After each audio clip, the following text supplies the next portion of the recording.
volta, dando continuidade aqui às nossas relações ecológicas. Vamos continuar falando aqui do nosso desenho, né? No outro vídeo a gente estava vendo que aqui eu tenho inquilinismo, aqui eu tenho pró-cooperação, aqui eu tenho comensalismo. Perfeito? Existe uma outra relação chamada foresia ou forésia, tá? A pronúncia não vai fazer muita diferença, foresia ou forésia, cujo start, eu já falei aqui, tem que ter start. Aqui é comida, aqui é abrigo, e aqui o start é transporte. Rodam nas redes sociais, figura lá do jacaré nadando o rio com 4 sapinhos em cima. Isso é clássico, né? Nos WhatsApps da vida, né? Não sei se vocês sabem, a chamada mosca varejeira, aquela mosca grandona que bota aquelas larvas, que nós chamamos de miíases, né? Aquelas larvas que podem provocar derme em cachorro, por exemplo, né? Aquela mosca varejeira, ela dificilmente pousa no animal, porque o cachorro é como se ele já nascesse sabendo que ele não pode deixar aquela mosca pousar nele. Então, o que ela faz? Ela captura uma mosca comum, ela captura a mosca comum, né? E ela coloca larvas dela nessa mosca comum. E essa mosca comum, ao pousar no cachorro, ela transfere as larvas da mosca varejeira para esse cachorro, né? Então, o nome disso, dessa relação de transporte, né, é a foresia ou forésia. Quando eu olho, por exemplo, a abelha, olha a questão de prova aí, que interessante. A abelha, ela, ao levar grãos de pólen de uma flor para outra, ela executa um fenômeno chamado de polinização, né?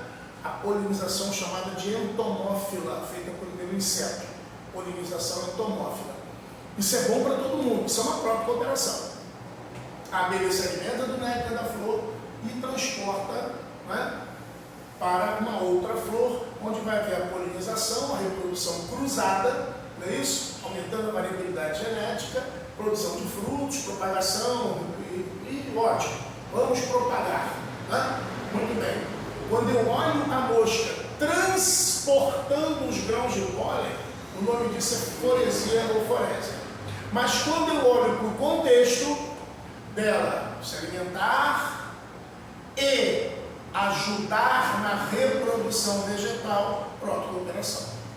Então a gente tem que estar atento nas questões sobre o start. Que a questão está me colocando? Porque se eu olho o pagurus, né, que é o outro nome do nosso caranguejo ermitão, Bernardo eremita, pagurus, se eu olho o pagurus andando com uma anêmona do mar nas costas, se a frase começa e termina aí, o caranguejo ermitão, ou pagurus, ou Bernardo eremita, anda com uma anêmona do mar nas suas costas. Forésia. Ao andar com uma anêmona do mar nas suas costas, ele se sente mais protegido e ao mesmo tempo aumentam as chances dela se alimentar, pró-cooperação. Então, numa mesma figura, vai depender da interpretação que eu dou, vai depender do que eu estou olhando, o ângulo que eu estou olhando para aquilo ali, perfeito? Dependendo desse ângulo, eu tenho um nome diferente para essa relação. E agora eu vou contar para vocês uma relação muito curiosa, que eu tenho a obrigação de colocar uma interrogação aqui, porque ela aparece aqui nas chamadas relações desarmônicas. Tá? Vou contar para vocês a história do pulgão e da saúva.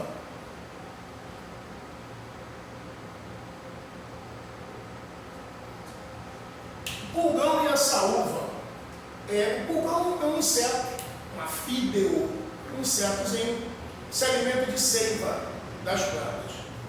E ao se alimentar da seiva das plantas, o pulgão, ele produz umas fezes extremamente adocicadas, extremamente açucaradas, como se fossem mini torrões de açúcar. O que a saúva faz? A saúva captura esses pulgões, leva para dentro do salveiro, formigueiro, cuida desses pulgões, protege esses pulgões, não deixa predadores se aproximarem desses pulgões, alimenta esses pulgões para que essas formigas possam se alimentar das fezes desses pulgões. Olha que interessante. É uma relação boa para a saúva? Eu não tenho dúvidas. É uma relação boa para o pulgão? Eu tenho dúvidas. Mas como assim eu tenho dúvidas? Porque olha só. O pulgão ele é protegido, o pulgão é cuidado, o pulgão é alimentado. E a única coisa que ele tem que fazer é cocô, que ele faz normalmente. E a saúva vai se alimentar do cocô. A saúva não bate, a saúva não morde, a saúva não mata, a saúva protege, cuida do pulgão. Poxa, então é uma relação boa para o pulgão, mas o pulgão está preso. Pensaram nessa possibilidade do pulgão estar preso? Então, queridos, essa mesma história pode ser vista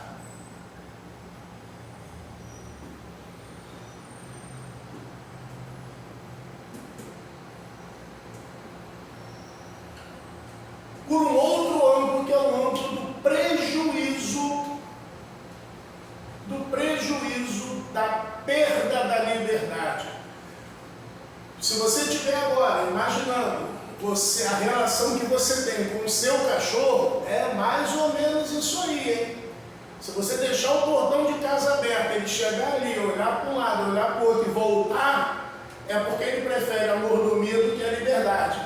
Essa sinfilia, ela é boa para ambos. Mas se ele olhar para um lado, olhar para o outro e meter o pé, é que ele prefere a liberdade à mordomia. Então essa relação, ela é desarmônica. Perfeito? Então, fechamos aqui as relações harmônicas com essa dualidade. Em relação às desarmônicas de fato e de direito, parasitismo, competição. Mas já não tem competição lá nas intraespecíficas? Sim, mas essa competição agora é entre seres diferentes. Então, cuidado aqui, muito cuidado. Quando você fala em competição intraespecíficas, você está falando em competição por espaço, que você vai ter aqui, mesma coisa. Competição por alimento, que você vai ter aqui, a mesma coisa. E competição por parceiro sexual, que você não vai ter aqui. Não vai ter aqui, porque aqui eles são espécies diferentes, então não competem por parceiros, perfeito? E a competição ela é tão maior quanto maior for a fração do nicho ecológico que as espécies tenham em comum. Como assim? Fácil de entender. Eu tenho uma espécie A e uma espécie B. Eu tenho uma espécie C e uma espécie D. Eu tenho uma espécie E e uma espécie F. Então, entre A e B, eu tenho uma sobreposição muito pequena de nichos ecológicos. Então, a competição entre essas espécies ela será tranquila ou provavelmente nem existirá. Quanto maior a sobreposição de nichos, maior a competição será entre as duas espécies. Perfeito? Então, temos que estar atento a isso. Tá? Sobreposição de nichos ecológicos. Espécies que gostam da mesma coisa, comem a mesma coisa e só comem aquilo, vão competir muito mais do que espécies que têm uma diversidade alimentar muito maior. Perfeito? Predatismo. Quero chamar a atenção de vocês aqui por uma relação muito curiosa.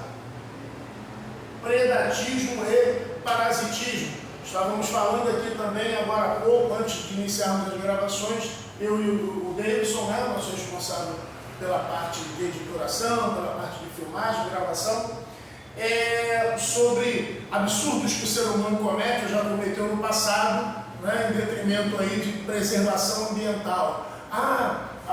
Eu tenho os corvos estão no meio do meu milharal. Vamos colocar jiboia para comer corvo. E quando as jiboias comem todos os corvos, elas comem o quê?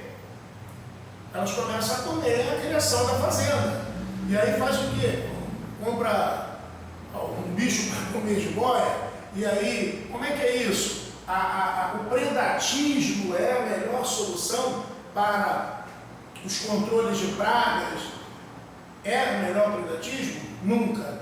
O melhor controle para qualquer praga será sempre o parasitismo. Por quê? Porque o parasitismo ele tem uma natureza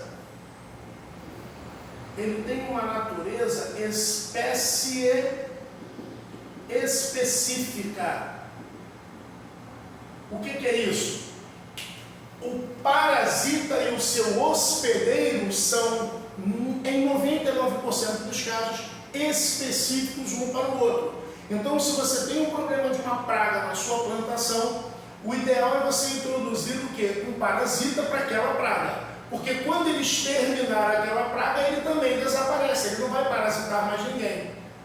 Não corre o risco, como ocorre na competição, como ocorre no predatismo, dele ter um outro nicho ecológico e ele comer outra coisa.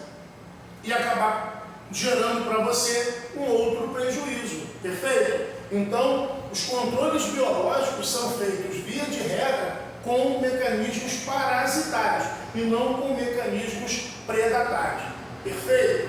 Então, parasitismo é a melhor alternativa para o controle, principalmente o controle de pragas. Perfeito? E aqui a gente já falou da sinfilia, que é aquela relação que suscita né, você imaginar se é boa ou ruim, vai depender do que você entende como ser a liberdade do indivíduo. Perfeito, meus amigos? Então, o próximo videozinho será sobre pirâmides ecológicas, para a gente poder entrar em degradação ambiental, em biomas, etc, etc. Tá bom, gente? Grande abraço a todos aí. Já já a gente volta.